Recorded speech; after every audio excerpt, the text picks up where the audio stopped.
Let's get started. I understand many of you are just sliding in from another session, so you got to change gears in your brain. So today we're going to talk about a lot of things that you probably didn't think about. And the question here is, what could possibly go wrong? And some of you have heard of a guy named Murphy. Murphy made a statement at one point, a rather famous statement that says, "Whatever could go wrong will." And my father always used to say, but that Murphy guy, he was an optimist. Think about that. So we all plan for a reliable data center. I mean, nobody just goes up and puts a cardboard box over a server and says, hey, that's a data center. We start with a standard list of things, reliable power and cooling, and we prefer restricted access to the facility in the room, right? We will look for as many redundancies as possible. These are typically power and that might include a UPS. Usually includes a UPS. It may also include a generator. Some facilities have multiple power feeds. Um, but no matter what, you can't plan for what you don't know. And, that's, if you will, the unknown unknowns, as someone has said in the past. So today, what we're going to do is we're going to discuss a long list of things that were not planned for. Nearly all of them are from my personal customer base. In many cases, I was personally present when it happened. In other cases, I was there to help them mop up the problem. Um, but in the end, here, you're going to wonder why you don't have HA, because some of these things you're going to sit there and go, ooh, that could happen in my data center, or that other thing could happen. So let's get started. So the first thing to be terrified about is your own people. And if you'll notice up in the header here, it says IWT. I was there. So there's going to be an IWT on any of the slides in the presentation where I was either there when it happened or had to help the customer fix the problem. Um, so in this case, an upset employee broke into the computer room, took a big hunk of pipe, smashed the AS400, just absolutely smashed the thing until it stopped. Does your computer room have windows? Even in the door, right? How about just drywall over studs? The pipe this guy used was about a 2-inch pipe. This is a big boy, and he was quite upset. Um, he thought he was upset at the computer. That was just the deliverer of the message, right? But you beat through drywall pretty easy. Do you need a key card or a key to get into the room, or is it mostly open during the day? How about the ceiling? I've seen customers where, oh, it's just a drop ceiling up there. If you kick those tiles out, you could just drop down through the ceiling, right? So physical security matters. Some of you may have listened to Steve Pitcher talk about server security, and all that's great, and you should do that, but you should secure the room as well. So, yeah, in this case, the good news was even though a large amount of damage appeared to have been done, what he really did was smash all the power switches. And in the end, IBM replacing the power switches got the machine running again. But the business was down for a couple of days. And, he just quit when the machine got quiet, but he could have gotten a lot worse. Here's another one of an IT employee. Particular customer had to do a tremendous amount of tape work. It had to do with actually the FBI was involved here. And they were scouring old data. And so they were loading tapes 24 hours a day. They even added more tape drives so they could read through archived tapes. And he got really ticked at it. He just kicked the thing to death. He took one of the tape drives and just absolutely kicked it until there was pretty much nothing left of the whole front of the thing. And it was destroyed. IBM came in, pointed, and laughed. Now you might say, well, he just kicked the tape drive, but it is connected to the system. In this case, it was a big old SCSI connector. So that could have taken down an adapter, which could have taken down a bus, right? Additionally, the guy was, uh, kicking away at this thing. He could have kicked other things and destroyed other stuff. And maybe he wouldn't have even stopped at, at kicking the server. Um, so, it's a true case of an inside job. This is a guy who actually had physical ability to get in that room. Um, So I don't know how you protect from that, but that's something they're probably, and in talking to people, there were people that were worried about this guy. He was starting to get a little bit off the edge. So, it's a thing. If he destroyed the machine, they could have needed HA, and this company did not have HA at this time. How about Mother Nature?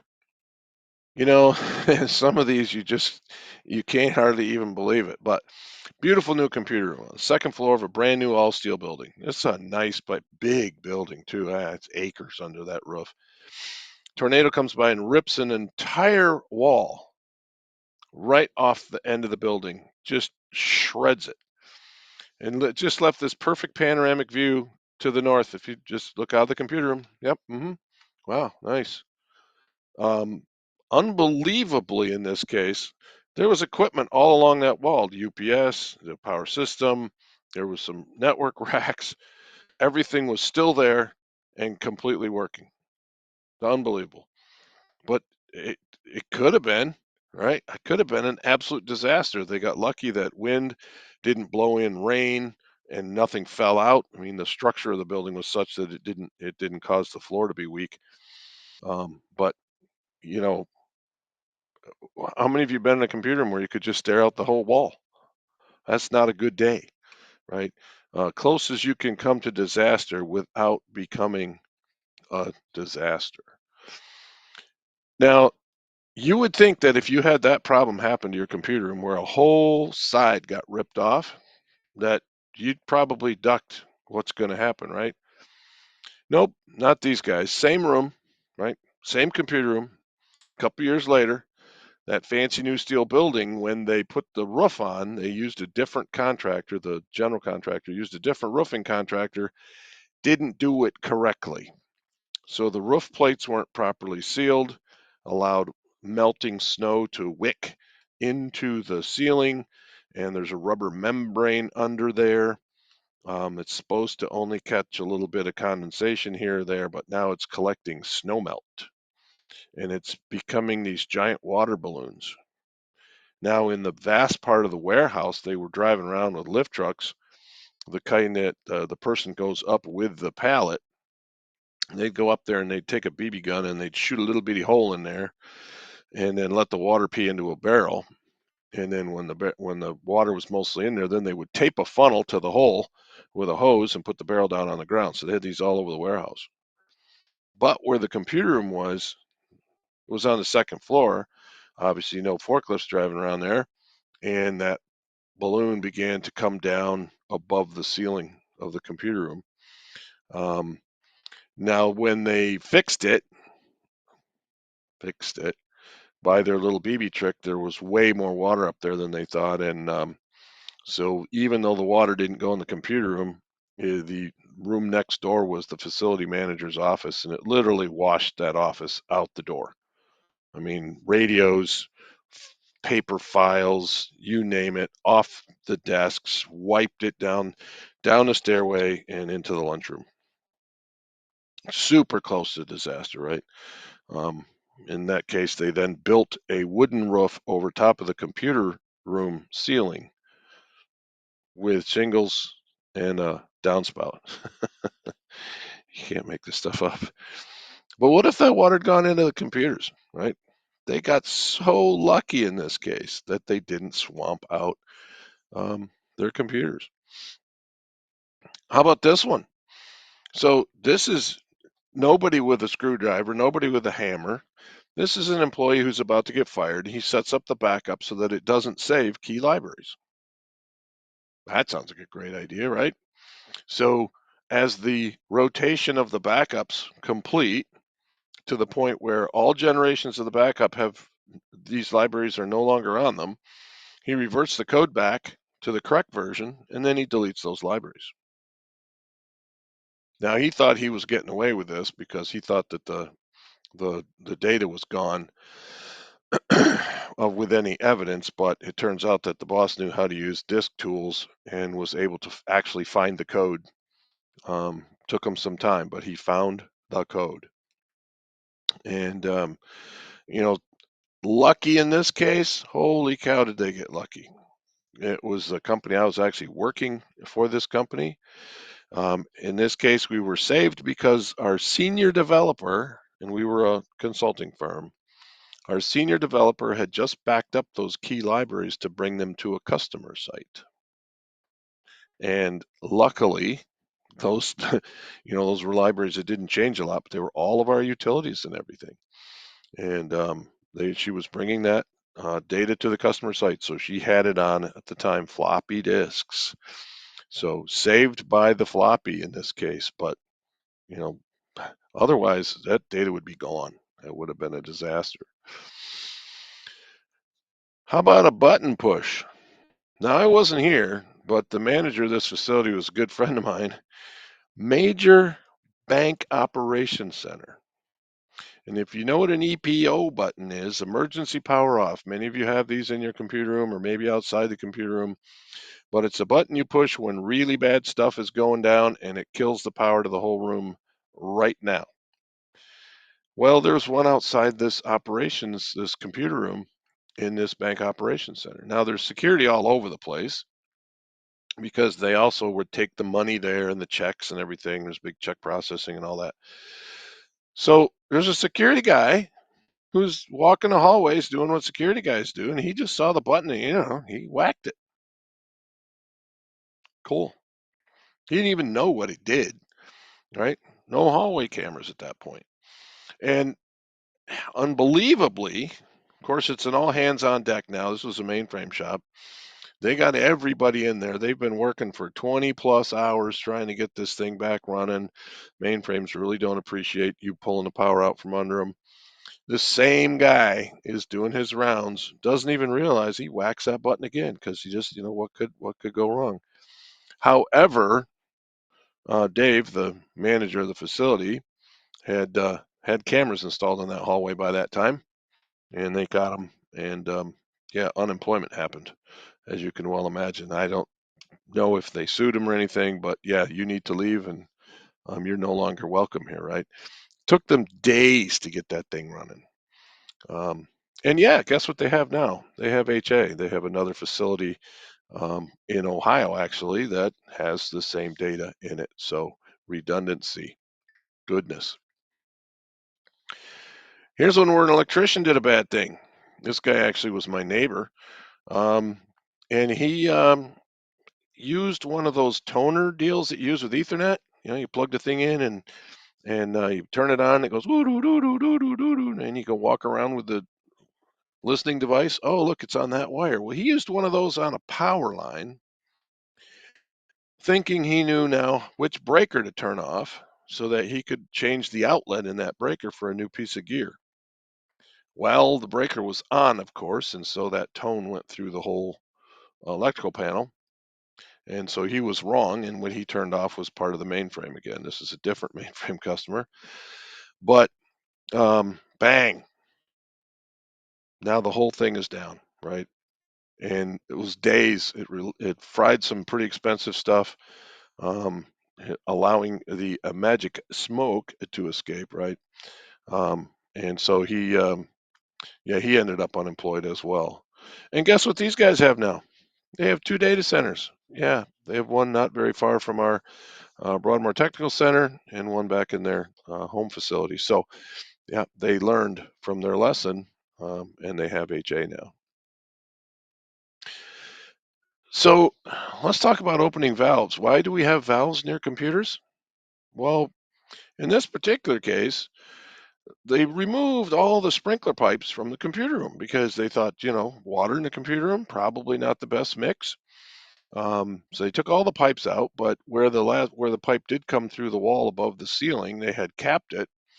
And if you're not familiar with most of the sprinkler type piping, they don't usually thread the pipes. They use this clamp and packing kind of material for most of that stuff because generally those pipes aren't full of water, or at least not under pressure. Anyway, there's on the other side of the wall is a valve, and if you've seen a lot of sprinkler valves, they typically have a big wheel to turn, and then depending on if it's supposed to be open or closed, they're usually chained so that you can't just close them. It's got to be a fire marshal involved on that. But the tag on that valve wasn't sufficiently detailed. And some years later, and it was years later, they're working out in the warehouse. So they're on the side with the valve, and they had taken a lot of pipes down, moved, and whatever. They were redoing some stuff. It came time to turn it back on, and the fire marshal, and so, yeah, turn all the valves on. He said, what about this one? Yeah, turn that one on too, right? Um, well, that pipe cap that wasn't very tight, yeah, that just blew off. And so this thing just showered the computer room, just flooded it. The UPS got flooded, the HMC got filled with water. Their power system, though, it just hit the bottom of the case. They got lucky there. So the power system was okay. We had to scramble and go to LAN console to get back to the machine running because the HMC was fried. But also the water squirted out under the door, and IT was soaked, and lots of computers ruined that way. The whole staff had to work in a conference room for several weeks while they got all this stuff put back together, right? So, yeah, you think you did the right thing, but yeah, maybe tightening that valve, and maybe or tightening that cap, but maybe take the pipe out of the wall. Just don't even have it go through the wall anymore. Probably would have been a better plan, right? Wait, watch for falling conveyor belting. How does that happen? Well, in this case, space behind the computer room was these big industrial shelves, and they were rolled up slabs of conveyor belt back there on these racks. And those things can go anywhere from a couple of pounds up to, I've seen them over 25,000 pounds. Um, and in this case, a rookie lift truck driver, he's adding another belt up there on the shelf, and they're frequently on pallets in this at that size. So he just goes to the top and he shoves it on there. He didn't pay any attention to the fact that there was already belts on the shelf. So he shoved it off the back of the shelf. It broke through the wall and landed on top of the AS400. Fortunately, it was an AS400. This was actually the days of the white racks. The operator was on the other side. She was a little bit upset, understandably so. And of course, it took us the better part of a day to figure out how we were going to get this thing out of there. There was no way we were lifting it by hand. So it was a genuine pain in the butt. Ceilings all busted, just a mess everywhere. But yeah, um, raining computer belt, a raining conveyor belt on top of your computer. Not a great plan. What's on the other side of the wall from your computer room? Anybody know? It's a, that's a question some people need to ask, and some people are going to go out there and go, "Ooh, I didn't even think about that." Right? So it's a good question to ask in your facility. Life jackets required. Why? The computer room's in the basement. The computers are on the floor, and it's actually this is two cases on the same slide here. Um, One was a friend of mine. They had, and I was, there. We installed the only I-Series system that I ever saw that was delivered in the back of a cattle trailer. Yes, it had manure all over the pallet. We got a good laugh about that. But the thing was built on this wooden platform, and under the platform was a hatch door, so you could get to the sump pump that was under there, so that it could pump water out. And yeah, the UPS did power the sump pump because you have to be able to keep the room dry.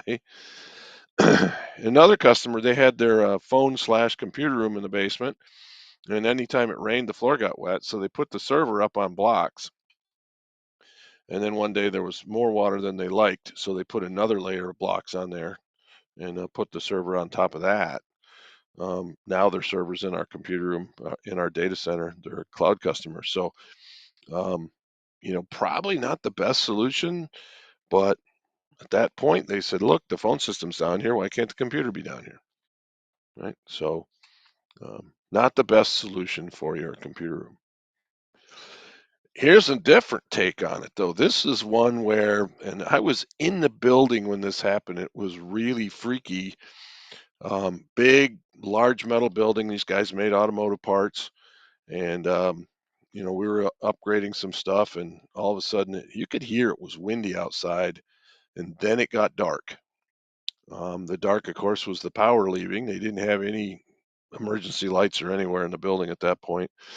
But it knocked over trees, ripped off most of the air handlers and stuff off the roof, leaving big holes in the roof. Fortunately, nothing above the computer room in this particular case, but their UPS ran for about 6 seconds, I think. Um, we got like 1.5 beeps, and then the room went dark. Um, and I mean, it was really a disaster. The um, baseball dugouts across the street for Little League, they were brand new and they were shredded. The only thing left was a little few blocks on each corner. Um, but there were trees down.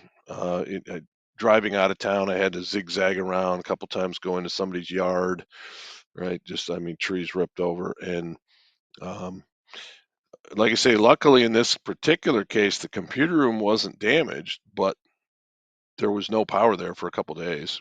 And, they had obviously had it completely shut down. Um, and this computer room ran, I think, 3 different plants. So during this time, those other plants had to be down as well, even though they were not damaged by the tornado. Fire tube 1. Yeah, I love this one. So if you're familiar with, excuse me, if you're familiar with torpedoes, um, this is in a northern state where it gets very cold. And it's a multi-story building with a flat roof, fairly normal thing. The way the drain on the building was set, though, it had frozen solid. The sun was melting a little, right? Yeah, temperature goes up and down as you get towards spring. Spring finally arrives and starts melting more snow and more liquid, and finally that drain pipe has, which runs down a wall through the center of the building, and oddly enough takes a 90-degree turn in the computer room. It's going straight down and makes a 90-degree turn sideways. And I was in this computer room and I saw this, and my contact there, he's like, "Yeah, we've pointed this out to management, but they don't think it's a problem." Well, I think it was 2 years later, ice starts to melt. There's a great big icicle that's formed in that tube up there, and finally that thing cuts loose and comes down that tube. It was, I think, 3 floors from the roof to where the tube turned, and the pipe just couldn't handle that torpedo. So it smashed the thing out. And of course, now that there's no ice, all the water from the roof whoosh, washes in there and swamps out the computer room.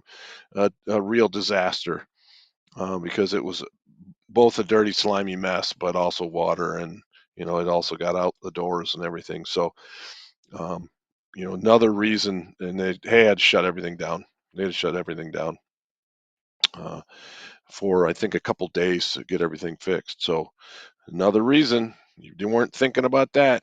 How many of you have a roof drain above your computer room? Or maybe it's not a roof drain. Maybe it's actually intended to be a place up there with water, like HVAC, um, water heaters, that sort of thing. And in this particular building, that space was very well built. It was concrete floor. It was tapered toward the drain. There was a ridge all the way around, about 2 inches high, that was rounded over nice. So any water leaks or anything would nicely flow toward that drain. The drain was off to the outside of the building. Very well done. However, they needed to run more Twin X. Some of you just love Twin X. Yeah, I remember them days. So they got a concrete company to come through and core a hole through that floor into the ceiling of the computer room. And then they ran Twin X from wherever and then to that hole and down into the computer room. Now, if you've ever played with water, and hey, I was a kid, I loved playing with water. If you've got something laying on the floor and water, it'll just run right along that, whatever it is, right? A cable qualifies. So yeah, one of the water heaters failed, and where that water would normally just go down that to the drain, in the center of the room, it hit that Twin X and followed that Twin X and then washed right down into the computer room. And I mean, it was roaring out of that hole because now it's city water, right? It's just pouring out the bottom of that water heater. There's nothing stopping it at that point. Nobody knew what it was yet. And I get to the customer and everybody's staring through the window and the door to the computer. I'm like, what's in there? And they go, oh, it's raining, man. It's just pouring. I'm like, what? He says, somebody's got to go in there and turn it off. I'm like, no, we go to any terminal and power down sys, right? This is IBMI.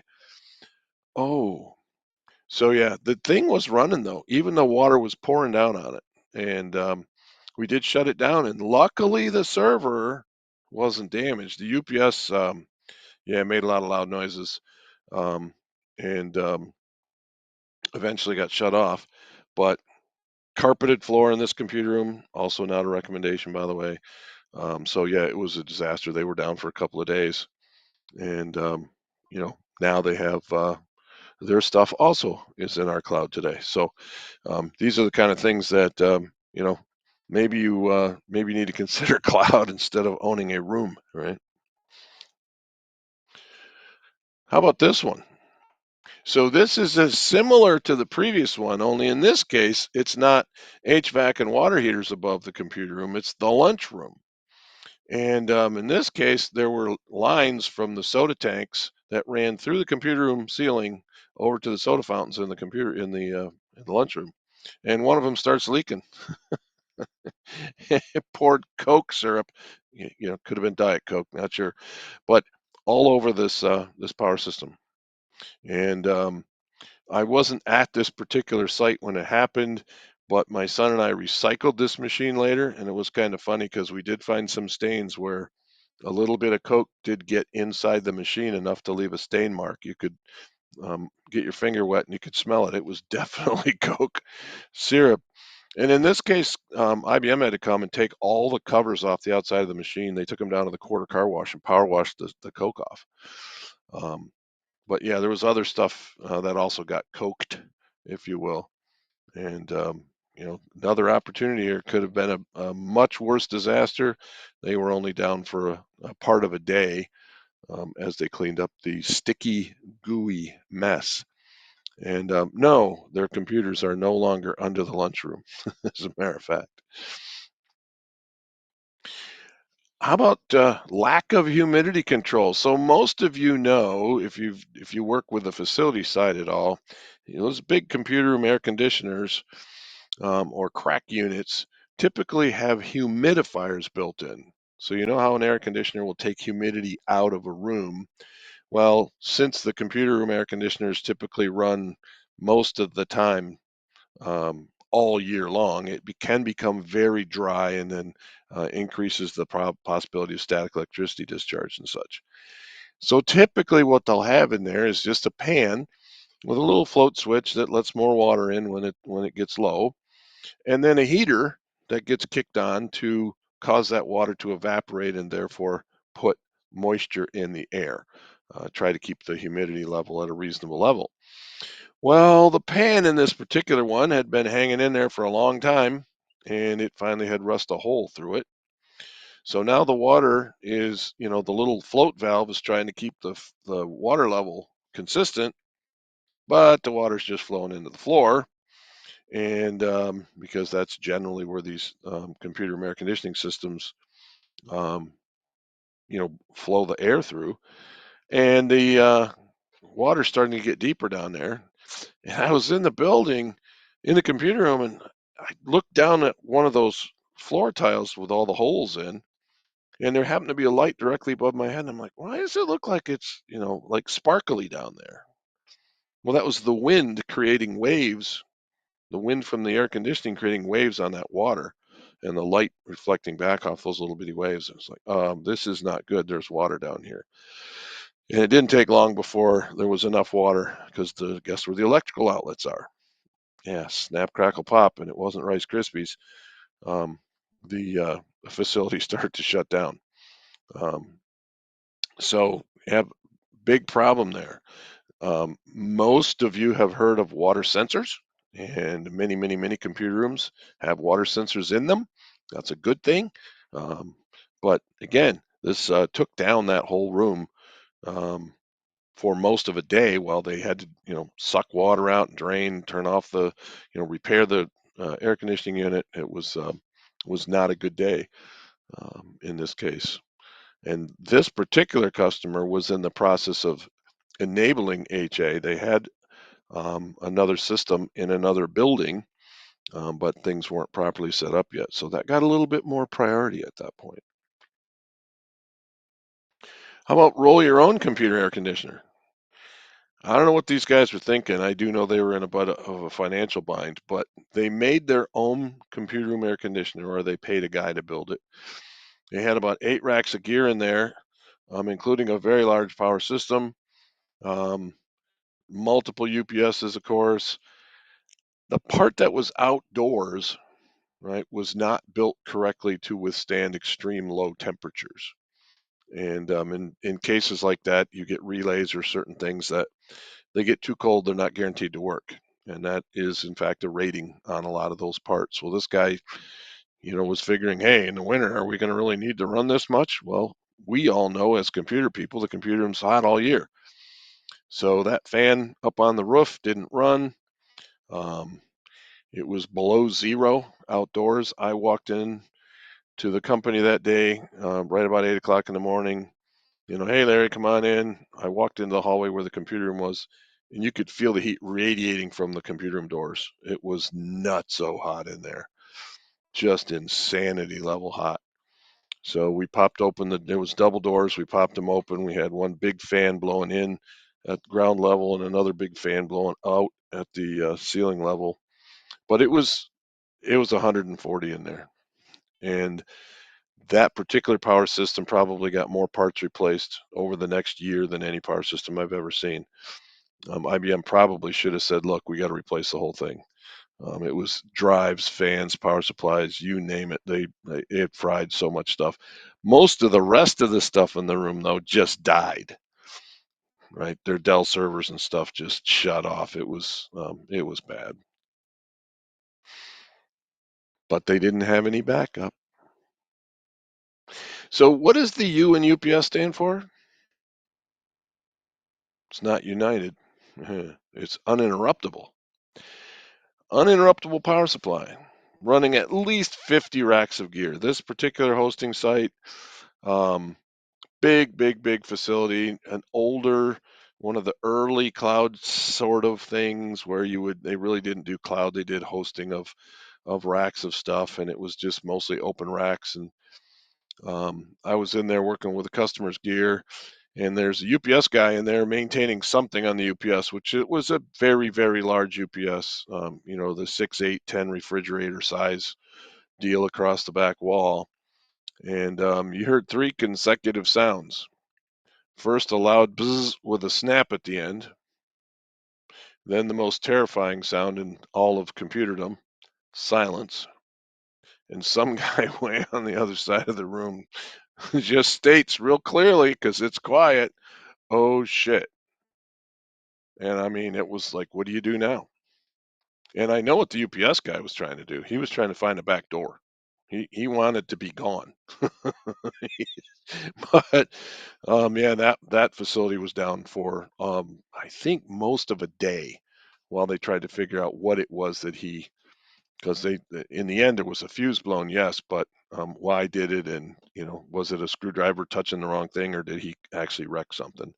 And I don't remember what the actual result was there, but again, boom, this customer, they now have HA. Computer room floor. Yeah, this one was, the kind of disaster you would never even think of. This was a customer of mine that I dealt with for many, many years, and they moved from one facility near the west side of our city to a facility on the east side, and it was a nice building. It was a secondhand building, and there was this room that was stated this is a computer room. But the floor really wasn't computer room floor, it was office floor. So, and a big part of the difference there is how many pounds per square feet can the floor support. Well, this was a machine that was a 9406. This was a 520 machine. That rack was the 42U rack, and it was completely full top to bottom. So it probably weighed, near on to 2 ton. And the big moving guys started rolling it in where it was supposed to go. And as soon as they got in the room, they realized it was sinking into the floor, and it was going to dump. Fortunately, the very large moving guys were quick to realize this and got it back out to the hallway. But they ended up having to put plates over the floor so they could roll it in place. They put cribbing underneath where the thing sits. And the last I knew, the thing was still sitting right there, with wooden blocking underneath there to keep the floor from sinking in. Um, so, in this case, HA really wasn't the play, but they might have needed HA if that system tipped over and destroyed it.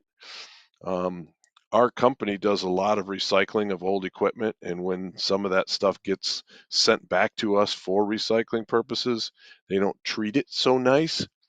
And every once in a while, we'll get racks out back that have been flipped, and they're usually not rectangular anymore. Now they're trapezoidal, and that stuff can get really destroyed. Hard drives are jammed in, boards are broken. It really goes bad. So now I know they did a backup before they moved this thing. Obviously, that would have been a requirement, but it's another thing that could go wrong, right? If you're moving, that's why you pay somebody like IBM to move your gear, by the way, just saying.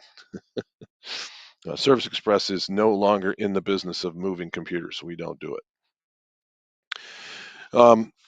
You know, how about which one of these wires is the right one? Yeah, a brand new, in this case, is 9406720. We had a new salesperson with our company at the time. Her first sale, she wanted to be there to see this machine get plugged in and go live, and was awesome. So she's there, and IBM is there at this time. IBM was usually there when you powered these things up, and he plugged the thing in without testing the outlet, but it was wired wrong. We hit that there white button, and we heard one noise: snap. That was it. It didn't even, bump the fans, nothing. And we got that SRC code, 7 zeros and a 7. And that's not a secret agent number in this case. Um, it's just the planer board and the power supply toast. So our sales lady decided, nope, I got to go home now. I don't like this business. Fortunately, she didn't quit, but um, it now we got to go off and get power or parts, right? So this migration took way longer than it was supposed to, um, just because of a badly wired outlet. Now here's one. Um, the customer had a rack that they put in a shower in the bathroom, but they did take and cap off the shower and had the fan running to move air. Nothing went wrong, but it could. And this one's just funny. I mean, uh, they told me when I came in, you're going to laugh where you find a computer, but we had to do it. Like, you kidding me? Um, these guys are also in our cloud. Yeah, good plan. How about this one? This was an older one, but if you're not familiar with bridges that go over rivers, I'm sure you probably are. Smaller ones, especially when you get a good thunderstorm and you get trees knocked over, the trees get washed down the river, they hit a bridge, they stop, the bridge plus the tree becomes a dam. Water then comes up out of the creek, and in this case, it hit their building. Their computer room was in the basement. There was an operator in the room at that time, and at the time these were this was a System 38. They had the big reel-to-reel tapes. She saw water 6 inches up the window. And if you've ever seen that, that's not a thing that you appreciate unless what you're looking into is an aquarium. And so she immediately said, "Look, I got to do two things. I got to grab these backup tapes, and I got to hit that big button on the wall. Okay, three things, and I got to leave." And she did. The room ended up completely flooded. The doors broke in and flooded the whole machine. Curiosity in this one, they had one of those watertight data safes, great big double door thing, and it was actually watertight. They were very impressed that when they got the water drained out and everything and eventually opened that thing up, it was completely dry inside. So that was very good. But she had the most recent backups with her, and IBM was in there washing out the 38. I didn't know that was an option, but they did get it going again. So, but again, they were down for days. This was not a, hey, we'll fix it tomorrow morning thing, because not only was the 38 flooded, pretty much everything else in that room was flooded out. And most of it was wrecked. Here's one XYZ. What am I referring to by that? Well, if you know about three-phase power has three phases labeled X, Y, and Z. And any one of those phases, typically in a computer room, you're only feeding from one of those phases. So you'll see 440 volts coming in on the X, Y, and the Z. In your computer room, you may have heard of the number 208 volts. Well, that comes from taking the power from two of those phases. So if one of those phases goes away, you lose power to the computer room. Well, in this particular case, they have a generator for that. And the generator's up on the roof, it's happily wired, and its tested periodically. They go up and do what they need to do to make sure the computer room's running on the generator, and life is good. However, there's a switch in the generator that says which of X, Y, or Z should I monitor to see if the power goes out. And nobody really thought about the fact that if one of those phases goes out, and that's called single phasing, if you've ever heard a three-phase motor running with one phase down, sounds bad. It sounds like a three-cylinder engine with one cylinder that's not firing. And they never thought about the fact that one phase could go away, and what if that's the one the computer room needs? So the switch was wrong. So even though one phase went away, the generator didn't run. Generator doesn't run, UPS does. Pretty soon UPS goes dead. And nobody knew why it happened until Generator Man came and said, whoops, wrong phase. We're monitoring the wrong phase. So not a good setup there. But again, now they've got a dead UPS, and they've got all the computers had crashed hard in this case. So more problems. Another reason, have another facility, right? Here's one where Sparky makes a boo-boo. Yeah. So a full room 70 kVA, 208 volt UPS, but he hooks it up to 480 volts. Now you might say, well, what in the world? Why didn't it just go kablooey or just blow a fuse or something, right? In this case, the UPS, and some of you will know this, but a UPS will take the input voltage, and if it's too high, it will lower that voltage to the computer, or if it's too low, it'll raise that voltage to the computer. A true online UPS does that, so that your computer's always getting the power it needs, even though the input power is wavering, right? It's one of the functions of a good UPS.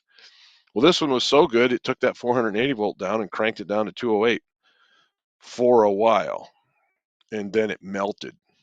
The transformers in there were literally melted into a copper blob. My son and I recycled this thing as well, and we had a good laugh as these were giant donut coil, like foot and a half across transformers, and we had to stick a 2x4 through there and lift them up. They were solid block of copper, just melted. The servers weren't damaged, but of course the facility lost power. They had to put in all new UPSs, so you can really end up with a mess there. And this is another customer that's now in our data centers. Here's one. This is not me. This was one heard around the internet, and I actually heard this from IBMers. Some guys are committing fraud. Not IT guys, accounting people, and they knew that the walls were closing in, so they hatch a plan. And their plan was to shove their 9406 down a flight of stairs. Now, 9406 is the size of a refrigerator or of a wash machine, right? Most of these. They shoved it down a flight of stairs, and they're pretty convinced that that's going to destroy an AS400. I don't think so, Tim. First off, we know that there are backups, and the company did have backups, so this plan was destined to fail anyway. But even with backups, if you're the customer here, you could be out of business while the machine is, potentially reinstalled, has to be fixed, um, you know, data recovered. You could be down for days. In this particular case, the only thing that happened was a cache battery came loose off the RAID card. So, unbelievably, they dodged a big old bullet. But that probably did more damage to the stairway, right, than it did to the server. Bad plan. But how do you deal with that?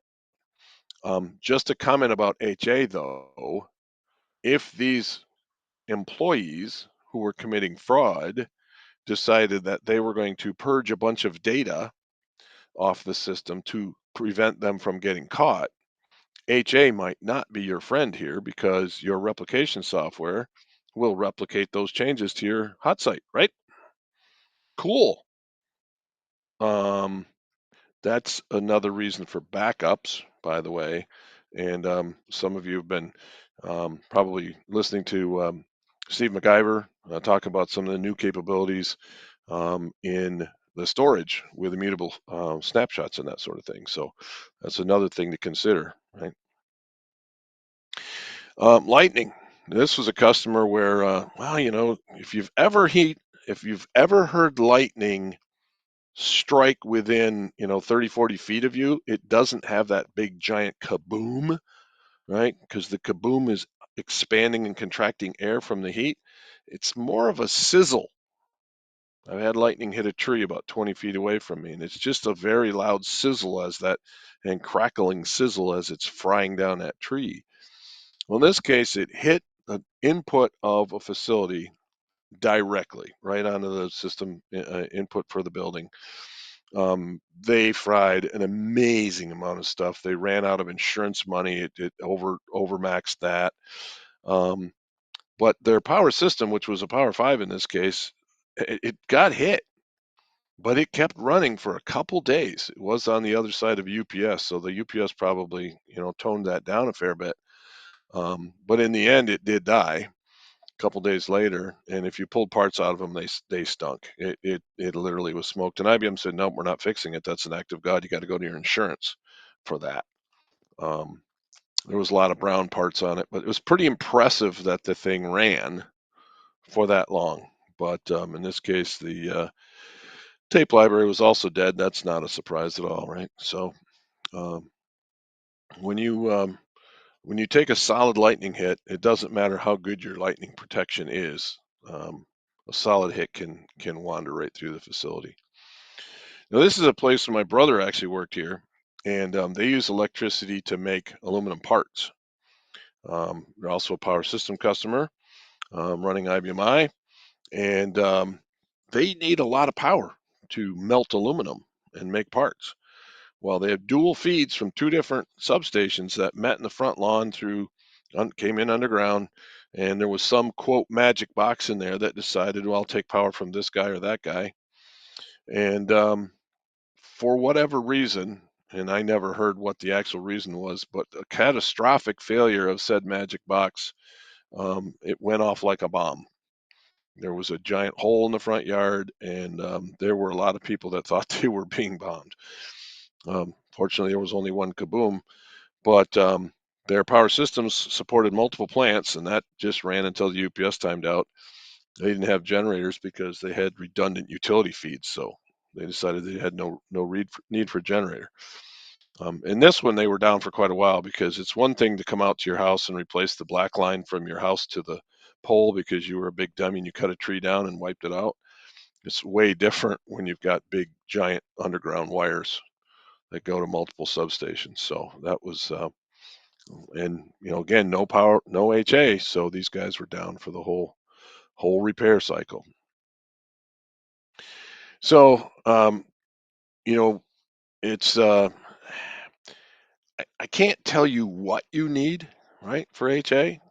There's so many options, and every company has different requirements for RTO and RPO. So if you're not familiar with those terms, RTO is recovery time objective, okay, and that is how long will it take me from the time a bad thing happens until I can tell the owner we're back in business. The system's available to do work. Okay, recovery time. Recovery point objective, though, is when I get it running again, where will my data be from? Okay, so if you're a company that does a Save 21 every night, first, bless your heart, right? We love people that do Save 21s. That's great, but if your Save 21 finished at, we'll just say midnight, and it's 3:30 in the afternoon when the poorly flown airplane crashes into your computer room. Well, your recovery point now is midnight last night because that's when the backup finished. All the data that happened through that day is gone. Is that workable for you? Right? That's disaster recovery, right? You're going to say, I have a backup, I can get more hardware, or I can fix my hardware, and I'm going to recover, right? That might work for you, right? Um, and I have many customers that's the way they run their business, and they may be taking a risk, or they may say, no, I understand the data. I can figure out what's missing. It's the way my business runs. Could very well happen.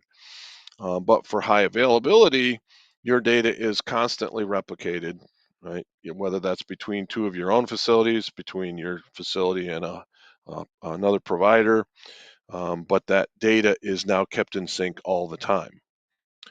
And as we mentioned, that may not be enough in itself. If we have those nefarious characters that are trying to destroy data on the system, it's going to destroy data on the target system just as fast. True story. Years ago, a customer called me and said, "Hey, Larry, we need to connect to our customer's system so that we can enter orders on the customer system." I'm like, "Oh, okay. Yeah, and they gave us a diskette. We need to install this software. Could you come over and help us get that configured?" Well, the software was Mocha, right? A 5250 emulator. I'm like, "What?" So we looked at their little note sheet. We don't need that. We can just telnet from the customer system to this vendor. Cool. And we did, and we got a sign-on screen. Well, that's cool, I guess, except Steve Pitcher's already wanting to throw things at me because this means the customer has port 23 open on the internet. Very bad plan. Well, what's your user ID and password? They said, well, we didn't get that yet. They said they'd get us to it in a separate envelope. Oh, okay. So they're trying to be secure. But now we have a sign-on screen on the customer system. So typically you would sign off, right? Sign on and then do sign off and connect to kick off. Well, I didn't have a user ID and password. So I did Q user, and I got signed on. And Q user had all object authority. Beautiful.